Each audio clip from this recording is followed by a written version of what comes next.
हरे कृष्णा, राधे राधे। श्री राधा चरितामृत भाग 144। प्रसंग ब्रज की पूर्ण स्थापना। परीक्षित का प्रस्ताव। आनंदित हो उठे थे उद्धव जी, बज्रनाभ, यमुना जी और महर्षि शांडिल्य। सामने से एक दिव्य रथ आ रहा था। पहचान लिया, हस्तिनापुर नरेश परम भागवत परीक्षित आ रहे थे। रथ को त्याग दिया था परीक्षित ने, दूर से ही साष्टांग प्रणाम करने लगे।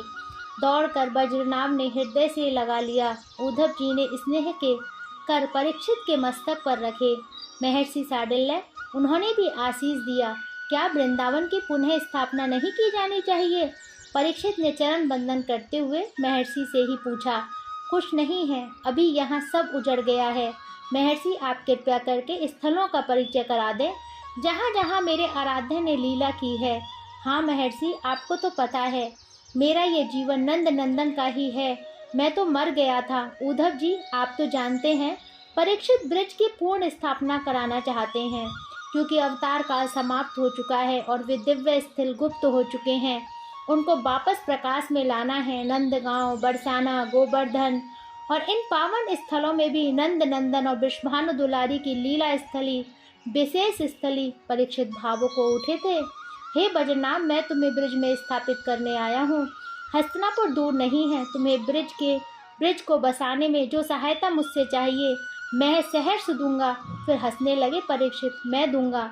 मेरा ये शरीर भी नंद नंदन के कारण, मैं तो मर ही गया था। मुझे जीवन दान दिया और उन्हीं की प्रेरणा से यह सब हुआ। नेत्र सजल हैं परीक्षित के। ब्रज अभी भी जन शून्य है। जन की भी आवश्यकता पड़ेगी। ब्रज को वापस बसाने में मैं उसकी कमी भी पूरी करूंगा। परीक्षित उत्साहित हैं। महर्षि ने परीक्षित की बात का अनुमोदन किया। हे परीक्षित, पर आज पूर्णिमा है। आज संकीर्तन होगा कुसुम सरोवर के निकट पूर्ण चंद्रमा की चांदनी में। उद्धव जी ने परीक्षित के पीठ में हाथ स्नेह से मारते हुए कहा। बालक की तरह चहक उठे थे परीक्षित। ओहो, कितना आनंद आएगा। बज्रनाभ आज परीक्षित को पाकर और अच्छा अनुभव कर रहे हैं। परीक्षित कुसुम सरोवर के संकीर्तन की भावना में ही डूबे रहे थे दिन भर। ओहो, क्या संकीर्तन था। कुसुम सरोवर झूम उठा था। गिरिराज की लताएं चमक उठी थीं। पूर्णिमा की चांदनी में गिरिराज जी अद्भुत लग रहे थे। ब्रज रज में अद्भुत चमक थी। चांदनी जब यमुना की रेत में पड़ी तो गौर और श्याम, दो रजकण श्यामा ही लगते थे। उद्धव जी ने मंजीरा लिया था और वो भाव उन्माद में अद्भुत नृत्य कर रहे थे। राधे कृष्ण कृष्ण कृष्ण राधे राधे, राधे श्याम श्याम श्याम राधे राधे। प्रेम विहल उद्धव जी के दिव्य देह से सुगंध निकल रही थी। नेत्रों से आह्लाद के अश्रु बिंदु झर रहे थे।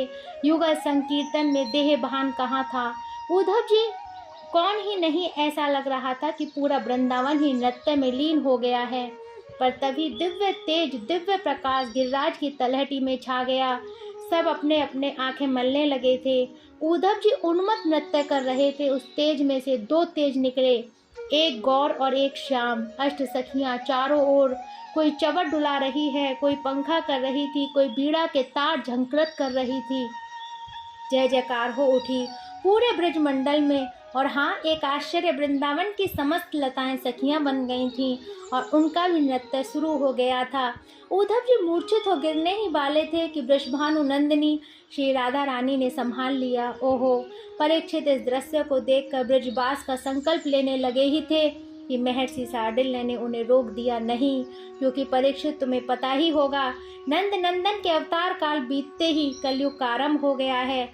चारों ओर अधर्म है। तुम्हें समस्त पृथ्वी की यात्रा करनी है और धर्म की स्थापना करनी है। बज्रनाभ योग्य हैं, ये संभालेंगे इस ब्रज को, और मैं हूँ इनके साथ। परीक्षित, उद्धव जी से आज्ञा लेकर अब तुम हस्तिनापुर प्रस्थान करो। भाव जगत से बाहर निकलो। परीक्षित को महर्षि ने आवश्यक था, क्योंकि युग में परिवर्तन आ चुका है। कलयुग का जो आरंभ हो चुका है। अब इससे आगे का प्रसंग कल। जब तक के लिए हरे कृष्णा, राधे राधे।